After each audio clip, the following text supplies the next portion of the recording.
जय हिंद फ्रेंड्स, दोस्तों स्वागत है आपके अपने YouTube चैनल एग्जाम वीर में। मैं आपका दोस्त राहुल कुमार आपके अपने YouTube चैनल एग्जाम वीर में तहे दिल से स्वागत करता हूं।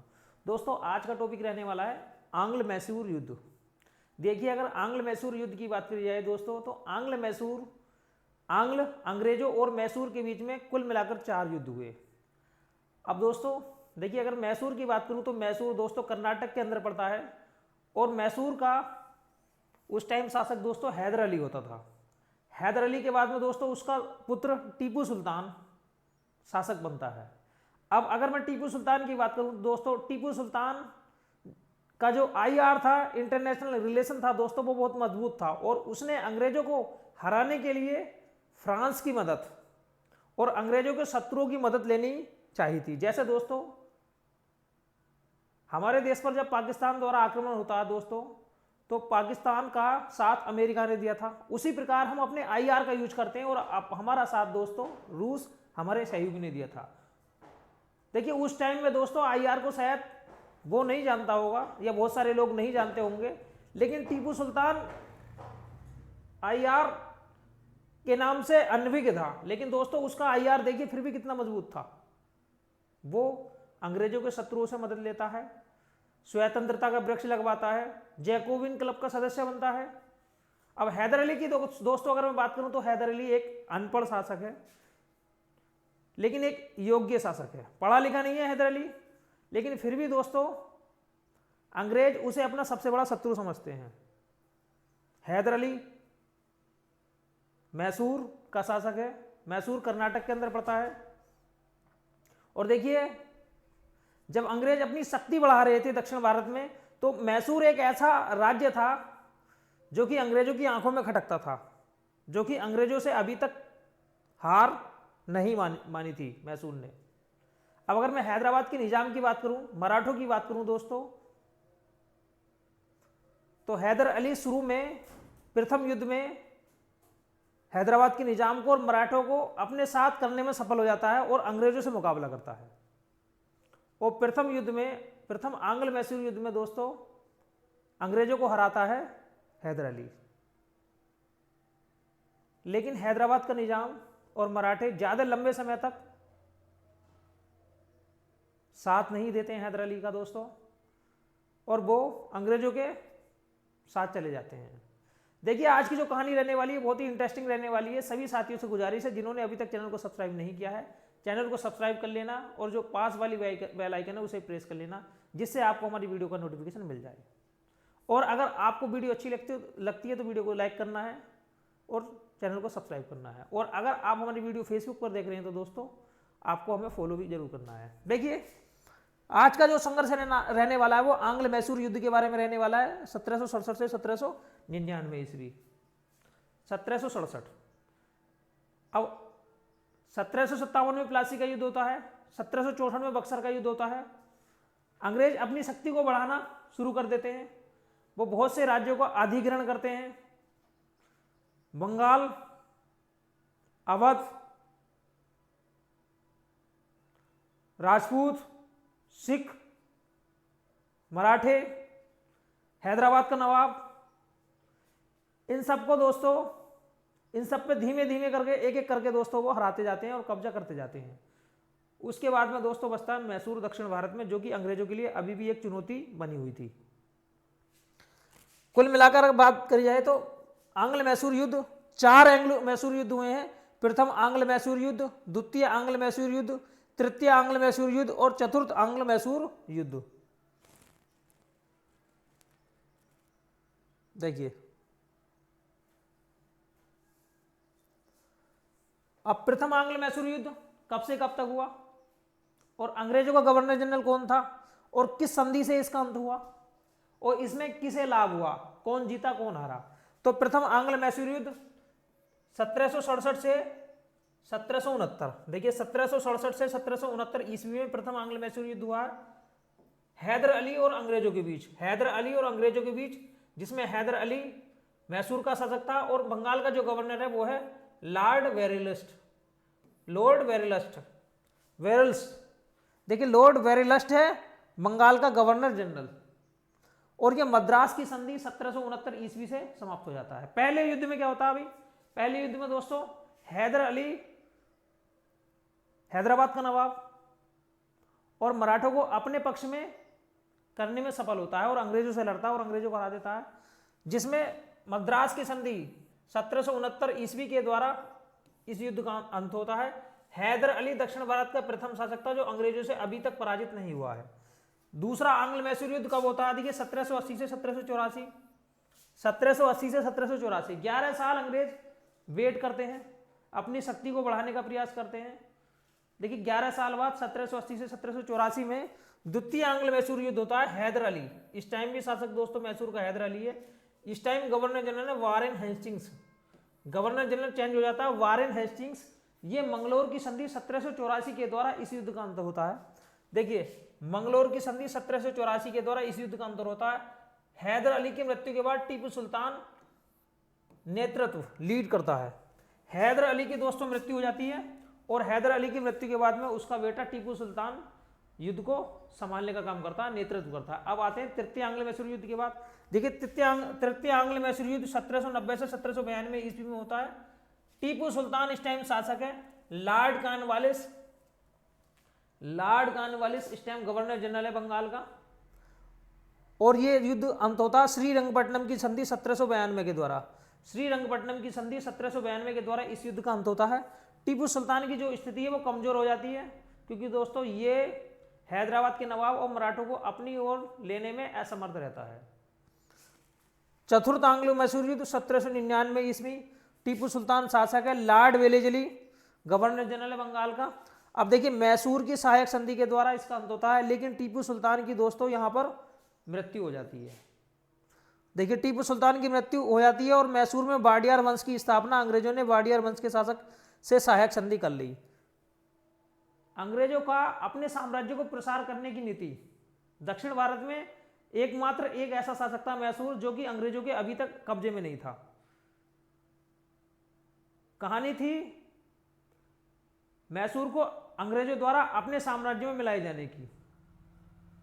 इन लोगों ने, हैदर अली ने और टीपू सुल्तान ने आसानी से हार नहीं मानी और अंत तक लड़े। और देखिए टीपू सुल्तान का जो आईआर था बहुत मजबूत था। उसने अंग्रेजों के शत्रुओं से पूरा साथ लेने की कोशिश की, हालांकि उसे पूर्ण रूप से साथ मिला नहीं दोस्तों। अगर उसे उस टाइम भी साथ मिल जाता तो भी भारत की कंडीशन कुछ और होती। अब देखिए वन बाय वन करके एक एक युद्ध के बारे में जानते हैं। मैसूर, सबसे पहले हैदर अली के बारे में जानते हैं। देखिए हैदर अली क्या है? हैदर अली दोस्तों एक ऐसा शासक है जो ज्यादा पढ़ा लिखा नहीं है, जो ज्यादा दोस्तों पढ़ा हुआ नहीं है। 18वीं सदी के दौरान भारत में अनेक राज्यों का उदय हुआ। जैसे मुगल साम्राज्य कमजोर होगा, अनेक राज्यों का उदय होगा। दक्षिण भारत में हैदराबाद के बाद हैदर अली के अधीन जिसे सबसे महत्वपूर्ण सत्ता का उदय हुआ वह था मैसूर। मैसूर कर्नाटक में पड़ता है। देखिए 18वीं सदी के शुरू में नंजाराम राजस्व और वित्त के अधीक्षक और देवराज नाम के दो मंत्रियों ने मैसूर की शक्ति अपने हाथ में ली और वहां के शासक चिक्का कृष्णराज को अपनी कठपुतली बना लिया। देखिए मैसूर के उदय के बारे में दो मंत्री ऐसे हैं जो कि इसका उदय करते हैं। उनका नाम है नंजाराम जो कि राजस्व और वित्त के अधीक्षक है, और दूसरा है देवराज।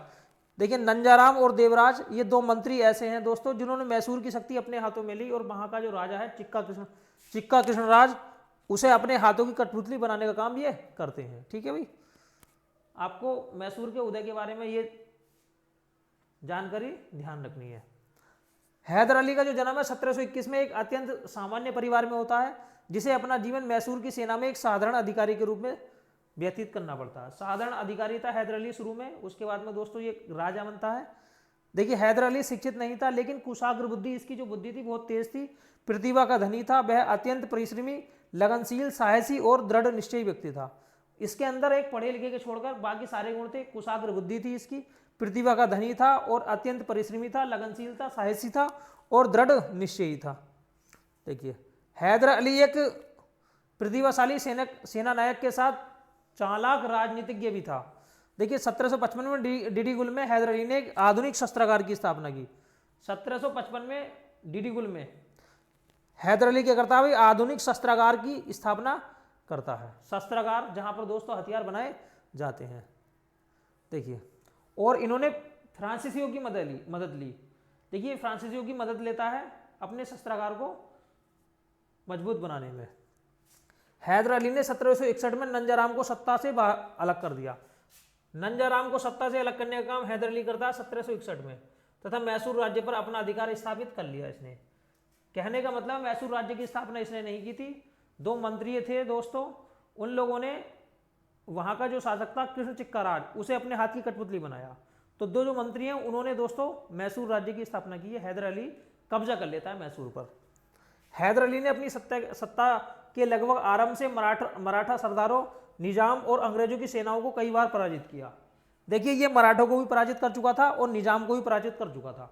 निजाम भी हैदर अली से पराजित हो चुका था और मराठा भी दोस्तों हैदर अली से पराजित हो चुके थे। इसलिए ये आगे आने वाले समय में पूर्ण रूप से मैसूर का साथ नहीं देंगे, क्योंकि ये पराजित हुए शासक थे। देखिए, और ये मद्रास तक पहुंच जाता है, मद्रास तक ये कब्जा कर लेता है। प्रथम आंग्ल मैसूर युद्ध, प्रथम आंग्ल मैसूर युद्ध के बारे में जानते हैं। प्रथम आंग्ल मैसूर युद्ध 1767 से 1769 ईस्वी, 2 साल तक चलता है।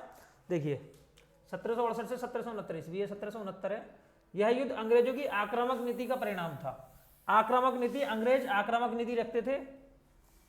हैदर अली ने अंग्रेजों से बदला लेने के लिए, प्रतिशोध लेने के लिए हैदराबाद के निजाम और मराठों को अपनी ओर मिला लिया, ठीक है, और संयुक्त मोर्चा बनाया और अंग्रेजों से लड़ा दोस्तों। और अंग्रेजों से लड़ने के बाद में अंग्रेजों को हरा देता है।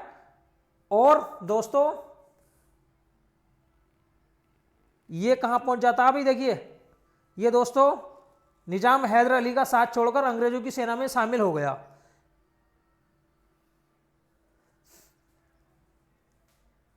देखिए जो निजाम है यहां पर भी गद्दारी खेलता है। निजाम क्या करता है दोस्तों? हैदर अली का साथ छोड़ता है और अंग्रेजों के साथ मिल जाता है, क्योंकि निजाम पहले ही हैदर अली से हारा हुआ था। हारा हुआ व्यक्ति कभी भी साथ नहीं देता है, वो हमेशा अपना रंग कभी ना कभी जरूर दिखाता है। निजाम हैदर अली का साथ छोड़कर अंग्रेजों की सेना में शामिल हो गया। हैदर अली ने मंगलोर पर आक्रमण कर बंबई से आई प्रशिक्षित अंग्रेजी सेना को पराजित किया और वहां उन्हें मद्रास तक सीमित कर दिया। फिर भी इस युद्ध में दोस्तों हैदर अली की जीत होती है और अंग्रेजों को हार का सामना करना पड़ता है। और ये जो युद्ध है दोस्तों 1767 में मद्रास की संधि, मद्रास की संधि के द्वारा प्रथम आंग्ल मैसूर युद्ध का दोस्तों अंत होता है। देखिए मद्रास की संधि होती है 1769 में। 1769 में अंग्रेजों ने हैदर अली की शर्तों पर मद्रास की संधि की, जिसकी शर्तों के अनुसार दोनों पक्षों ने एक दूसरों के जीते हुए क्षेत्रों को छोड़ दिया। इस प्रकार प्रथम आंग्ल मैसूर युद्ध का समाप्त हुआ। प्रथम आंग्ल मैसूर युद्ध मद्रास की संधि से 1769 ईस्वी में खत्म होता है, जिसमें दोनों क्षेत्रों में यह शर्त बनती है कि एक दूसरे के जीते हुए क्षेत्रों को छोड़ दिया जाता है। अब अगर देखा जाए दोस्तों तो इस युद्ध में अभी तक हैदर अली का पलड़ा भारी है। द्वितीय आंग्ल मैसूर युद्ध की बात कर लेते हैं। देखिए द्वितीय आंग्ल मैसूर युद्ध जो कि 1780 से 1784 ईस्वी में हुआ है। द्वितीय आंग्ल मैसूर युद्ध 1780 से 1784 ईस्वी में हुआ है। अब देखो द्वितीय आंग्ल मैसूर युद्ध 1780 से 1784 ईस्वी में होता है। इस समय हैदर ने निजाम और मराठों से अंग्रेजों के विरुद्ध संधि कर ली। हैदर अली फिर निजाम और मराठों को अपने पक्ष में करने में शामिल होता है। देखिए बाप और बेटे में दोनों वैसे योग्य थे, लेकिन हैदर अली अपने पड़ोसियों को साथ लेकर चलता है और टीपू सुल्तान दोस्तों इस चीज में इतना सफल साबित नहीं होता है। इस युद्ध में पुनः हैदर अली ने निजाम और मराठों से अंग्रेजों के विरुद्ध संधि कर ली। 1773 ईस्वी में अंग्रेजों ने मैसूर में स्थित फ्रांसीसी नियंत्रण वाले माहे पर आक्रमण कर लिया। जो फ्रांसीसी का अधिकार क्षेत्र था माहे, फ्रांसीसी का जो दोस्तों अधिकार क्षेत्र था माहे, उस पर अंग्रेजों ने 1773 में कंट्रोल करने का काम कर लिया है।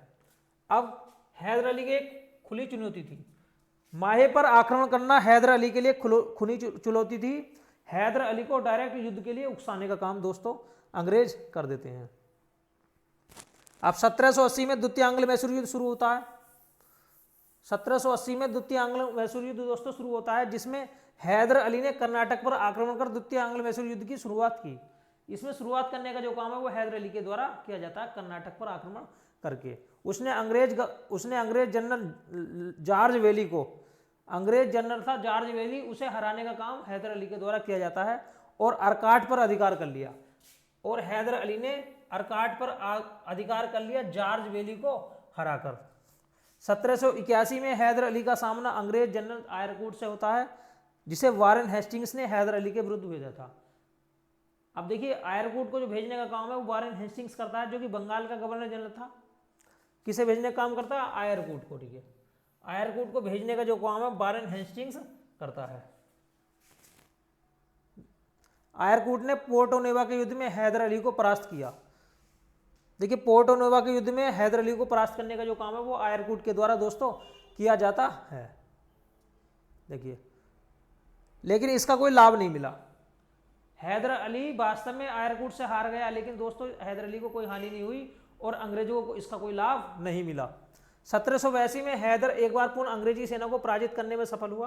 पहले युद्ध में हैदर अली हार गया। छोटे छोटे युद्ध होते रहते थे, लेकिन ये द्वितीय आंग्ल मैसूर युद्ध है जो कि 1780 से 1784 4 साल तक दोस्तों चलता है, जिसमें एक बार आयरकूट हैदर अली को हरा देता, उसके बाद में हैदर अली पुनः अंग्रेजों को हरा देता है। छोटी छोटी मुठभेड़ थी ये, लेकिन युद्ध से घायल हो जाने के कारण 7 दिसंबर 1782 को हैदर अली की मृत्यु हो जाती है। देखिए 1782 को हैदर अली की मृत्यु हो जाती है। अब शासक बनता है उसका पुत्र टीपू सुल्तान। 1784 तक टीपू ने द्वितीय युद्ध को जारी रखा। 1784 तक टीपू सुल्तान द्वितीय आंग्ल मैसूर युद्ध को जारी रखने का काम करता है और दोनों के पक्ष में मंगलोर की संधि हो जाती है, जिसके तहत दोनों पक्षों ने एक दूसरे के जीते हुए प्रदेशों को वापस कर दिया। देखिए द्वितीय आंग्ल मैसूर युद्ध 1780 से 1784 तक चलता है, जिसमें टीपू सुल्तान अपने पिता हैदर अली की मृत्यु 1782 में होने के बाद में 1784 तक युद्ध को चलाने का काम 2 साल तक करता है। लेकिन अंत में दोस्तों युद्ध का अंत हो जाता है मंगलोर की संधि। देखिए मंगलोर की अगर बात की जाए तो ये भी कर्नाटक में पड़ता है। मंगलोर की संधि के द्वारा दोस्तों युद्ध का अंत हो जाता है। और इस संधि से लाभ क्या हुआ? अंग्रेज और टीपू सुल्तान दोनों के एक दूसरे के जीते हुए क्षेत्रों को वापस कर दिया जाता है। देखिए इसमें क्या होता है, दोनों पक्षों ने एक दूसरे के जीते हुए प्रदेशों को वापस करने का काम कर दिया। मंगलोर की संधि से असंतुष्ट होता है एक अंग्रेज गवर्नर जनरल वारेन हेस्टिंग्स और कहता है कि लॉर्ड मैकार्टनी कैसा आदमी है। अपने व्यक्ति के बारे में कहता है कि लॉर्ड मैकार्टनी कैसा आदमी है, मैं अभी भी विश्वास करता हूं कि वह संधि के बाद भी कर्नाटक को खो देगा। लॉर्ड मैकार्टनी था, उसके विषय में कहता है कि ये आदमी कैसा है, ये संधि के बाद भी कर्नाटक को खो देगा, क्योंकि सारे राज्यों को दोस्तों अंग्रेज मिलाने का काम कर रहे थे। किसी को विलय करके, किसी पर अवैध कुशासन का आरोप लगाकर, डोक्राइन ऑफ लैप्स, विलय की नीति, उसी के अनुसार दोस्तों मैसूर को भी अपने राज्य में मिलाना चाहते थे अंग्रेज। अब आती है टीपू सुल्तान की बारी। देखिए टीपू सुल्तान की अगर मैं बात करूं दोस्तों तो टीपू सुल्तान पढ़ा लिखा शासक है और टीपू सुल्तान एक योग्य व्यक्ति है और इसका जो IR था बहुत अच्छा था। उस टाइम में दोस्तों इसने अंग्रेजों के शत्रुओं को पहचाना और उनसे अंग्रेजों को बाहर निकालने के लिए उनसे मदद लेने का पूरा प्रयास किया और उनसे संपर्क भी साधे और अनेक देशों में अपने दूत यहां भेजने का काम टीपू सुल्तान के द्वारा दोस्तों किया जाता है। टीपू सुल्तान 1782 में अपने पिता के मृत्यु के बाद गद्दी पर बैठता है और वो राजनीति में दूरदर्शी था, अपने पिता के समकक्षी बैठता है। टीपू सुल्तान पढ़ा लिखा है, उसे अरबी, फारसी, उर्दू और कन्नड़ भाषाओं का ज्ञान है। अरबी का, फारसी का, उर्दू का और कन्नड़ भाषाओं का ज्ञान है, कन्नड़ भाषाओं का। ठीक है, क्योंकि इस क्षेत्र में कन्नड़ भाषाएं बोली जाती हैं। अरबी, फारसी, उर्दू ये 3 भाषाएं तो जानता ही था वो। इसने नवीन प्रयोगों के अंतर्गत नई मुद्रा, नई मापतोल की इकाई और नवीन संबंध को प्रारंभ करवाया। टीपू सुल्तान जटिल चरित्र वाला और नए विचारों को ढूंढ निकालने वाला व्यक्ति था। देखिए ये जटिल चरित्र वाला है और नए विचारों को ढूंढ निकालने वाला व्यक्ति है। कुछ वर्ष पूर्व श्रृंगेरी पत्रों से पता चलता है कि जब 1719 में मराठा आक्रमणों से श्रृंगेरी के मंदिर का भाग टूट गया था। एक मंदिर है श्रृंगेरी मंदिर। देखिए दोस्तों श्रृंगेरी मंदिर है, मराठों ने आक्रमण किया था और श्रृंगेरी मंदिर का कुछ भाग टूट गया था। तब श्रृंगेरी मंदिर के निर्माण के लिए टीपू सुल्तान ने मंदिर की मरम्मत के लिए शारदा देवी की मूर्ति की स्थापना के लिए धन दिया था। शारदा देवी की मूर्ति की स्थापना के लिए टीपू सुल्तान के द्वारा दोस्तों धन दिया जाता है। सुल्तान ने श्रीरंगपट्टनम के दुर्ग में स्थित श्री रंगनाथ नरसिंह की पूजा में कभी हस्तक्षेप करने का काम नहीं किया था। इसका मतलब ये हिंदुओं को संरक्षण देने का काम करता था। देखिए उनके लिए मंदिर बनवाता है। जब मराठों के आक्रमण से मंदिर का कुछ भाग टूट जाता है तो उसकी मरम्मत के लिए धन देने का काम दोस्तों इसके द्वारा किया जाता है। तो ये इसकी उदारता की नीति है, देख सकते हैं आप। श्रृंगेरी मंदिर का निर्माण, मराठा आक्रमण से श्रृंगेरी मंदिर का कुछ भाग टूटा है और वहां के पुजारी की प्रार्थना पर टीपू सुल्तान मंदिर की मरम्मत के लिए धन देता है। सुल्तान ने श्रीरंगपट्टनम के दुर्ग में स्थित श्री रंगनाथ मंदिर, गंगाधरेश्वर के मंदिर की पूजा में कभी भी हस्तक्षेप करने का काम नहीं किया। अब ये अंग्रेजों के शत्रु को जानता है, फ्रांसीसियों को जानता है और इसने फ्रांसीसी क्रांति में गहरी दिलचस्पी ली, उससे सीखा। उसने श्रीरंगपट्टनम में स्वतंत्रता का वृक्ष लगवाया और जैकोबिन क्लब फ्रांस का सदस्य बनने का काम टीपू सुल्तान के द्वारा किया जाता है। टीपू सुल्तान ने जागीर देने की प्रथा को समाप्त कर दिया, राज्य की आय बढ़ाने का प्रयास किया। इसने जागीर देने की प्रथा को समाप्त किया और राज्य की आय बढ़ाने का प्रयास किया, क्योंकि इसे पता था शत्रुओं से युद्ध लड़ना है तो आय का मजबूत होना जरूरी है, आय का बढ़ना जरूरी है। और 1/3 हिस्सा भू राजस्व के रूप में लेने लगा। भू राजस्व के रूप में 1/3 हिस्सा, टैक्स के रूप में 1/3 हिस्सा 33% कर ये लेने लगा। टीपू सुल्तान की यह अत्यंत प्रिय उक्ति थी कि शेर की तरह एक दिन जीना बेहतर है, लेकिन भेड़ की तरह लंबी जिंदगी जीना सही नहीं है। या फिर शेर की तरह एक दिन जीना भेड़ की तरह लंबी जिंदगी जीने से कई गुना बेहतर है। क्योंकि दोस्तों ये आज़ादी चाहता है और इसने अंग्रेजों के सामने अभी तक भी घोटे नहीं टेके थे।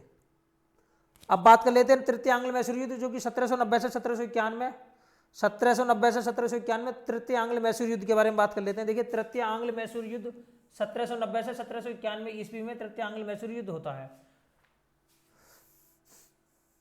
अब इस युद्ध में क्या होता है दोस्तों, इस युद्ध में देखिए अंग्रेज सुल्तान के ऊपर आरोप लगाते हैं और युद्ध की रूपरेखा तैयार करते हैं।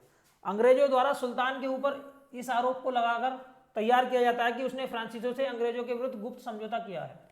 क्यों दोस्तों, ये अपने फ्रांस में राजदूत भेजता है, बहुत सारे देशों में राजदूत भेजता है, स्वतंत्रता का वृक्ष लगवाता है और अंग्रेज भारत को बिल्कुल भी खोना नहीं चाहते थे। वो जानते थे कि अगर टीपू सुल्तान की शक्ति को नहीं दबाया गया, अगर मैसूर की शक्ति को नहीं दबाया गया और फ्रांस से मदद आ गई तो समझ लो हमारा खात्मा तय है। इसलिए दोस्तों उन्होंने अपनी सारी की सारी शक्ति फ्रांस के ऊपर लगा दी, फ्रांस की आवाज को दबाने के लिए, टीपू सुल्तान का खात्मा करने के लिए। इन्होंने एक आरोप लगाया टीपू सुल्तान पर कि आप हमारे शत्रु फ्रांसीसियों की मदद कर रहे हैं, आपने उनसे संधि कर ली है, आप हमें हराना चाहते हैं। तरह तरह के आरोप इन्होंने लगाए और अंग्रेजों ने युद्ध की शुरुआत कर दी। तृतीय आंग्ल मैसूर युद्ध जो कि 1790 से 1791 ईस्वी में दोस्तों होता है और त्रावणकोर पर आक्रमण करने का काम दोस्तों अंग्रेजों के द्वारा किया जाता है।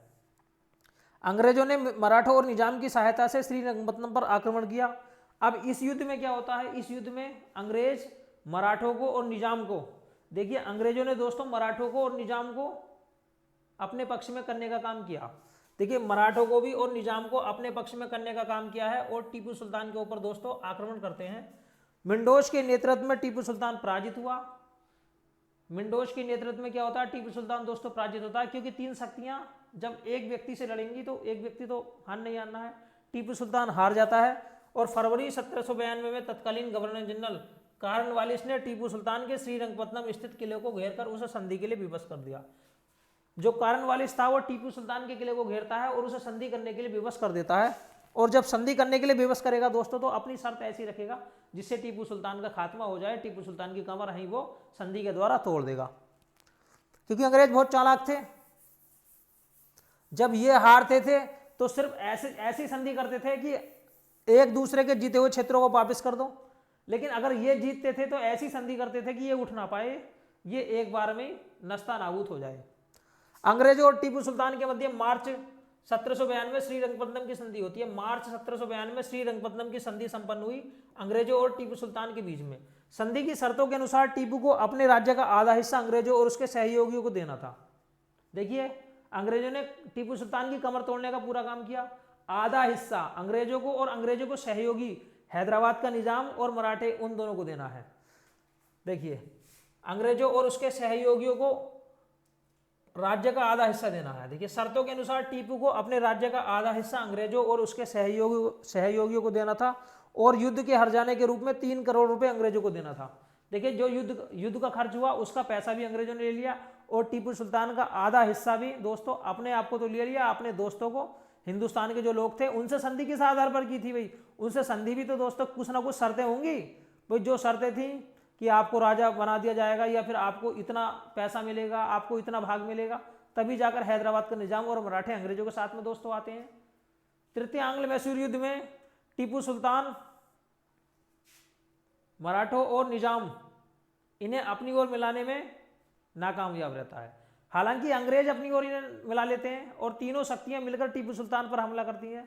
टीपू सुल्तान इसमें हार जाता है और उसे हारने के बाद में क्या मिलता है, क्या खोता है वो, क्योंकि हारने के बाद तो मिलने का सवाल ही पैदा नहीं होता, खोएगा दोस्तों। लेकिन अंग्रेजों को क्या मिलता है, अंग्रेज बहुत चालाक थे, अब से पहले 2 युद्ध हार चुके थे और जब उन युद्धों की संधि होती थी तो उसमें एक दूसरे के द्वारा जीते गए क्षेत्रों को वापस कर दिया जाता था। लेकिन दोस्तों इसमें वो अपने शत्रु को बिल्कुल कंगाल कर बना देंगे, उसे उठने लायक दोस्तों छोड़ेंगे नहीं। वो आगे आने वाले समय में युद्ध करने के बारे में बिल्कुल नहीं सोचेगा, और अगर सोचेगा तो समझ लो सुसाइड होगा उसके लिए। वो क्या करते हैं, इसका आधा राज्य अंग्रेजों को, अब खुद को और उसके सहयोगियों को देने के लिए बोलते हैं। दूसरा 3 करोड़ रुपए भी अंग्रेजों को देना होता है युद्ध का हार जाने के रूप में। चतुर्थ आंग्ल मैसूर युद्ध जो कि 1799 ईस्वी में होता है। देखिए चतुर्थ आंग्ल मैसूर युद्ध के बारे में देख लेते हैं। 1799 ईस्वी, इस युद्ध के समय टीपू सुल्तान ने अंग्रेजों से सामना करने के लिए अंतर्राष्ट्रीय सहयोग लेने की दिशा में एक प्रयास किया। अब टीपू सुल्तान अपना पूरा IR यूज करता है और अंतर्राष्ट्रीय सहयोग लेने के लिए बहुत सारे देशों में अपने राजदूत भेजने का काम दोस्तों करता है। जैकोबियन क्लब का सदस्य बनता है, अपने यहाँ स्वतंत्रता का वृक्ष लगवाता है, जो फ्रांस की क्रांति थी उससे प्रेरणा लेता है। देखिए चतुर्थ युद्ध के समय, और इसने बोनापार्ट से पत्र व्यवहार किया। जो नेपोलियन बोनापार्ट था फ्रांस का तानाशाह दोस्तों, उससे इसने पत्र लिखा था कि आप भारत में आइए और आक्रमण कीजिए। और अंग्रेज जानते थे अगर फ्रांसीसी मदद आ गई तो समझ लीजिए हमारे लिए खतरे की घंटी बज जाएगी। उससे पहले दोस्तों अंग्रेज फ्रांसीसी की मदद पहुंचने से पहले टीपू सुल्तान का खात्मा तैयार करने के लिए बिल्कुल तैयार थे। देखिए नेपोलियन बोनापार्ट से पत्र व्यवहार करने का काम किया जाता है टीपू सुल्तान द्वारा। चतुर्थ युद्ध के समय अंग्रेजों ने निजाम और मराठों से युद्ध में प्राप्त लाभ को 3 बराबर भागों में बांटने की शर्त पर समझौता किया। चतुर्थ युद्ध, अब देखिए अंग्रेजों ने पासा फेंका और अपने जो मित्र थे, हालांकि अंग्रेजों का कोई मित्र नहीं होता था, उसने हैदराबाद के निजाम और मराठों को एक शर्त बोला कि जो भी हमें मिलेगा उसे 3 बराबर भागों में हम बांटेंगे। देखिए अंग्रेजों ने निजाम और मराठों से युद्ध में प्राप्त लाभ को 3 बराबर भागों में बांटने की शर्त पर समझौता किया। शर्त हो जाती है कि जो भी मिलेगा उसका 1/3 तीनों को मिलेगा, 1/1 ठीक है भाई। चतुर्थ आंग्ल मैसूर युद्ध के समय अंग्रेजी सेना को बेलेजली, हैरिस और स्टुअर्ट ने अपना नेतृत्व प्रदान किया। देखिए चौथे युद्ध में किन किन ने अंग्रेजी सेना को अपना नेतृत्व प्रदान किया? बेलेजली, हैरिस और स्टुअर्ट ने। देखिए कौन कौन थे? बेलेजली, हैरिस और स्टुअर्ट चतुर्थ आंग्ल मैसूर युद्ध में अंग्रेजी सेना का लीडरशिप नेतृत्व प्रदान करते हैं। 4 मई 1799 में, देखिए 4 मई 1799 में टीपू सुल्तान संयुक्त अंग्रेजी सेना से बहादुरी के साथ लड़ता हुआ वीरगति को प्राप्त हुआ। इस प्रकार मैसूर की स्वतंत्रता का इतिहास उसके द्वारा अंग्रेजों के विरुद्ध संघर्ष के गौरवशाही अध्याय का समापन हो गया। मैसूर उस समय के आर्थिक पिछड़ेपन के दोष से मुक्त नहीं था, लेकिन हैदर अली और टीपू सुल्तान के राज्य से वह आर्थिक रूप से अधिक फला फूला। सर जॉन शोर 1793 से 1798 के दौरान मद्रास का गवर्नर जनरल था। सर जॉन शोर जो कि 1793 से 1798 के दौरान मद्रास का गवर्नर जनरल था। Madras, Chennai. Sir John Shore था 1793 से 1780 के बीच में, 1798 के बीच में, ठीक है। टीपू सुल्तान ने राज्य के किसानों को संरक्षण मिलता था और उनको श्रम के लिए प्रोत्साहित और पुरस्कृत भी किया जाता था। देखिए टीपू सुल्तान किसानों को संरक्षण देता है और उन्हें अच्छे काम के लिए पुरस्कार देने का काम भी दोस्तों टीपू सुल्तान के द्वारा किया जाता है। वास्तव में भारतीय शासकों में टीपू सुल्तान एकमात्र ऐसा शासक था जिसने विदेशों से संपर्क साधे अंग्रेजों को हराने के लिए। उसका इंटरनेशनल रिलेशन IR बहुत उच्च लेवल का था। ठीक है। विदेशी व्यापार के विकास के लिए टीपू सुल्तान ने फ्रांस, तुर्की, ईरान और पेगू में अपने दूत भेजे। चीन के साथ भी उसने व्यापारिक संबंध स्थापित किए। बंदरगाह वाले नगरों में व्यापारिक संस्थाएं स्थापित कर टीपू सुल्तान ने रूस और अरब के साथ व्यापार बढ़ाने का प्रयत्न भी किया। दोस्तों अब देखा जाए तो टीपू सुल्तान एक अच्छी सोच वाला व्यक्ति था। उसका जो IR रहा उस टाइम में बहुत उच्च कोटि का था। उसने अंग्रेजों को हराने के लिए उसके शत्रु देशों से मदद लेने की पूरी कोशिश की, लेकिन दोस्तों मदद नहीं पहुंच सकी। मदद पहुंचने से पहले ही मैसूर राज्य का अंत हो जाता है और चतुर्थ आंग्ल मैसूर युद्ध में दोस्तों टीपू सुल्तान मारा जाता है। देखिए अगर क्लास अच्छी लगी है तो लाइक कीजिए और अभी तक अपने चैनल को सब्सक्राइब नहीं किया तो दोस्तों चैनल को सब्सक्राइब कर लीजिए। और अगर आप ये वीडियो फेसबुक पर देख रहे हैं तो हमें फॉलो कीजिए। मिलते हैं नेक्स्ट वीडियो में। आज के लिए इतना ही काफ़ी है। जय हिंद, जय भारत।